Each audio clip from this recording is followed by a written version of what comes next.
Você já entrou numa casa luxuosa e saiu se sentindo vazia?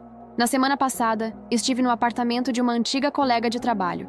Piso de mármore, iluminação projetada, móveis de revista, tudo estava impecável e incrivelmente silencioso. Mas não o silêncio que acalma. Era o silêncio do desconforto, o silêncio de uma casa que grita por sentido, mesmo cercada de coisas caras. Sentamos em poltronas que mais pareciam esculturas. E ela me disse, quase sussurrando, tem dias que eu sento aqui e não sei por que comprei metade disso. Naquele momento, lembrei da minha primeira noite no Japão. Um quarto de poucos metros quadrados, um futon no chão e uma tigela de chá quente entre as mãos. Não havia sofisticação ali, mas havia paz. E pela primeira vez, senti que estava num espaço que respirava. Hoje vou compartilhar com você as 5 lições mais duras e mais transformadoras que o minimalismo japonês me ensinou. Longe do glamour do menos é mais de revista. São lições que me confrontaram, que mexeram com meu ego, meu consumo, meus espaços, meu tempo, e que talvez mexam com você também. Porque quando algo dentro da gente está desorganizado, a casa tenta esconder, mas ela não consegue. Ela revela. Nas pilhas, nos excessos, nos vazios mal preenchidos. Por isso, te convido a assistir até o fim. Prometo que cada minuto deste vídeo vai provocar algo novo. E talvez você descubra, como eu, que o que mais falta na sua casa não é um móvel novo, é um motivo, é clareza, é respiro. Antes de continuar, um pedido especial. Curta este vídeo se algo já tocou você. E comente apenas um ponto final. Se você sente que já faz parte, ou quer entrar, na nossa comunidade minimalista. Aqui, cada ponto marca o começo de uma transformação. E se você conhece alguém que precisa desse despertar, compartilhe este canal com ela. Vamos construir, juntos, um espaço onde viver bem não signifique ter muito, mas escolher com sabedoria. A primeira noite que dormi em um futon japonês foi um desconforto que me acordou para a vida. Eu tinha acabado de chegar ao Japão. Vinha de uma rotina onde o conforto era garantido. Colchão de molas, cama king, ar-condicionado regulado por aplicativo. Lá, nada disso. Apenas um colchão fino no chão, um cobertor leve e uma janela que deixava o vento entrar. Me deitei com uma certa arrogância ocidental. Como alguém escolhe isso? Pensei. Mas quando acordei, algo em mim estava diferente. Não era o corpo, era a mente. Pela primeira vez, em muito tempo, eu havia dormido com consciência do meu próprio corpo. Senti o chão, senti a noite. E entendi, ainda meio sonolenta, que o minimalismo não era uma estética. Era uma forma de acordar.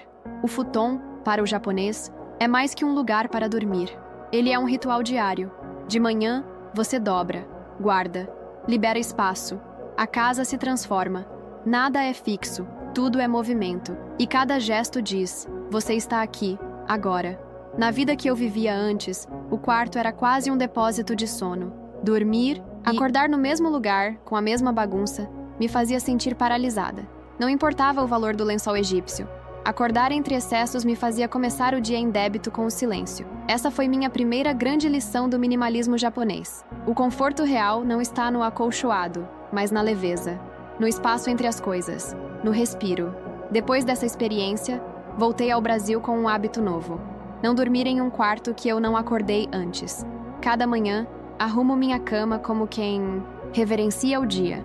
Não por disciplina estética, mas por respeito ao que começa. Talvez você também esteja dormindo num lugar que não convida a despertar. Talvez sua cama esteja confortável, mas sua mente cansada.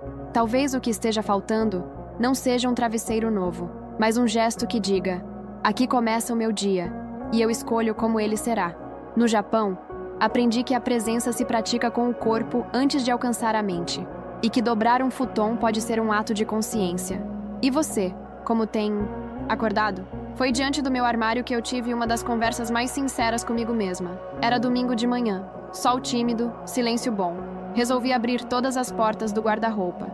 E pela primeira vez, não para escolher o que vestir, mas para olhar, apenas olhar. Lá estavam elas, 7 calças pretas, 5 camisas brancas, vestidos com etiqueta, peças que eu jurava que um dia iria usar. Era como abrir um baú de promessas não cumpridas, de versões de mim que nunca chegaram a existir. Essa foi minha segunda lição no caminho do minimalismo japonês. Danshari. Danshari é mais do que destralhar. É uma filosofia de 3 etapas. Cortar o fluxo do que entra, separar o que não serve mais e desapegar com consciência. Não é sobre se livrar por impulso. É sobre fazer perguntas que a gente evita. Por que comprei isso? O que estava tentando preencher? Quem eu achava que precisava ser para merecer essa peça? A prática do Dhanchari me mostrou que meu armário era um espelho.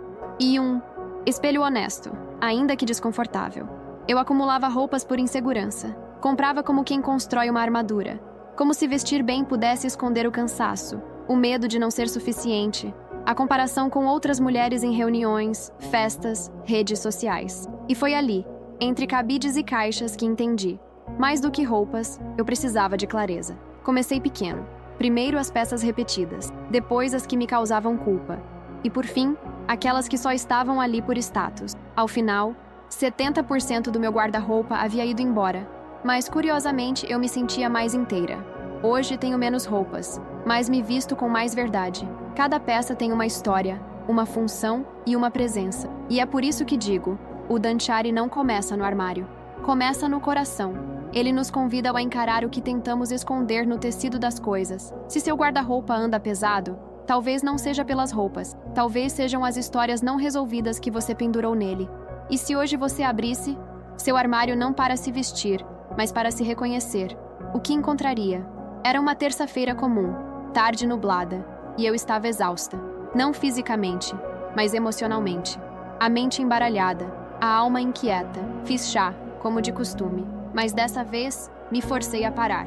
Sem celular, sem distrações. Apenas eu, a tigela, o vapor e o tempo. Foi ali que me lembrei de um conceito japonês que mudou o meu olhar sobre o cotidiano. Ichigo-ichi significa algo como um encontro, uma chance. Cada momento, cada conversa, cada chá acontece uma única vez. Mesmo que se repita amanhã, já será outro. Na primeira vez que ouvi essa expressão, achei poético. Na segunda, experimentei. E na terceira, chorei. Porque percebi que a maior parte da minha vida era feita de momentos desperdiçados, refeições sem sabor, olhares não registrados, conversas interrompidas por notificações, filhos crescendo entre distrações. E eu, sempre com pressa de terminar algo que nem comecei direito. Ichigo-ichi me fez entender que a verdadeira riqueza está em estar. Em não tratar um café como apenas um café. Em ver cada encontro como um evento sagrado. Em perceber que o hoje, tão simples, jamais se repetirá. Desde então, comecei a praticar pequenos rituais de presença. Comer com atenção, ouvir de verdade, andar sem fone, estar inteira, mesmo nas tarefas mais rotineiras. Porque, como dizem os japoneses, quando você faz algo com presença, aquilo se transforma. E você também. Lembro de uma amiga que veio me visitar num desses dias. Servi chá, como sempre, mas dessa vez, sem falar nada. Apenas sentei. Ela segurou a tigela, olhou para mim e disse: "Tem algo diferente aqui." Não era o chá, era o tempo, era o espaço entre os goles. Era o silêncio que, pela primeira vez, não incomodava. E você? Quando foi a última vez que fez algo como se fosse a única vez? Quando foi a última vez que realmente esteve presente na sua própria vida?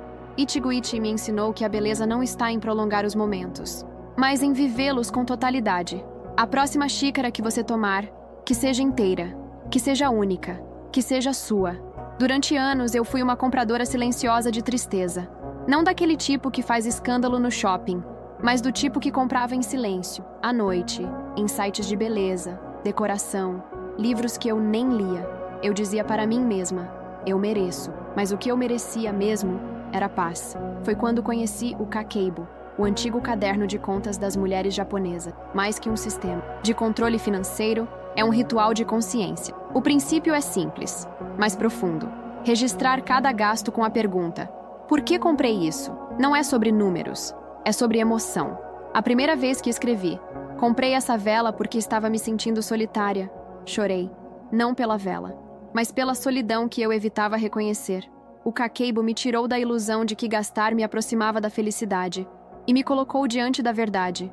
Eu estava tentando preencher vazios com etiquetas. No Japão, essa prática é ensinada desde cedo. As crianças aprendem a anotar o que compram e por quê.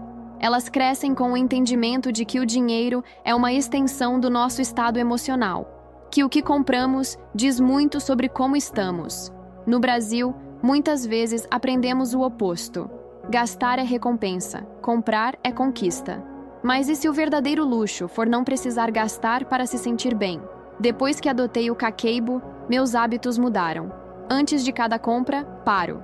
Escrevo. Pergunto. Isso me aproxima de quem eu quero ser? Ou apenas me alivia por alguns minutos? Muitas vezes a resposta me salva de um impulso e me devolve a mim mesma. Hoje gasto menos, mas com muito mais intenção. Cada objeto tem um porquê. Cada porquê tem um sentido. E cada centavo poupado é um voto de confiança na minha própria clareza. Essa lição foi uma das mais difíceis, porque mexe com uma crença profunda, de que consumir é viver. Mas viver, descobrir, é bem mais barato e infinitamente mais leve. Se você tem sentido culpa depois de comprar, talvez não esteja errando no cartão. Talvez esteja se desconectando da sua emoção antes de decidir. E se da próxima vez você escrevesse antes de comprar?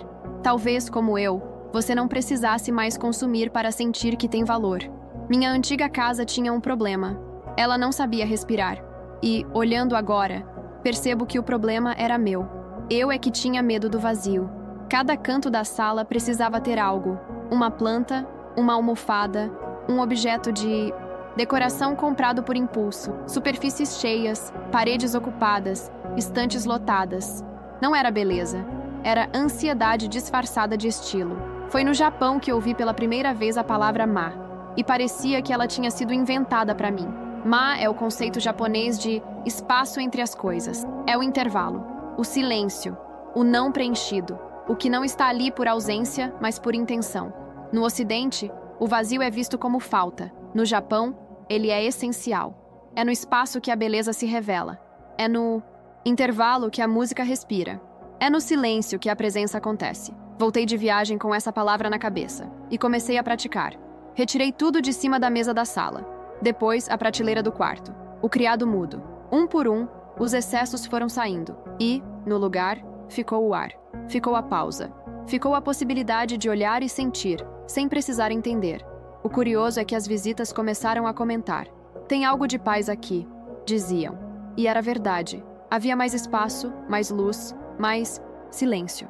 Mas principalmente havia mais intenção. Percebi que o ma não transforma apenas os ambientes. Ele transforma a mente. Quando a gente começa a aceitar o vazio fora, começa a escutar o que está dentro. E muitas vezes, esse som interno é o que estamos fugindo há anos. Hoje, tenho menos quadros nas paredes, mas cada um diz algo. Tenho menos móveis, mas cada gesto tem espaço para acontecer. E quando o caos ameaça entrar, porque ele sempre tenta, eu respiro, olho ao redor e lembro que o vazio às vezes é o que salva. Se você sente que sua casa está te sufocando, talvez não seja falta de organização. Talvez seja excesso de preenchimento. Tente um canto, um só. Deixe-o nu. Espere. Sinta. Você vai ver. O silêncio não dói. Ele cura. Depois de aplicar todas essas lições, o futon da presença, o armário do Danshari, o chá do Ichigo-ichi, o diário do Kakeibo e o silêncio do ma, ainda restava uma caixa. Uma caixa pequena, de madeira escura, guardada no alto do armário. Dentro, cartas antigas, colares quebrados, ingressos de shows, um lenço que minha mãe usou no hospital, coisas sem valor de mercado, mas que me prendiam emocionalmente. Sentei no chão com ela no colo. Era como se cada item dissesse: eu fui importante, eu ainda sou você. E por alguns minutos, fui.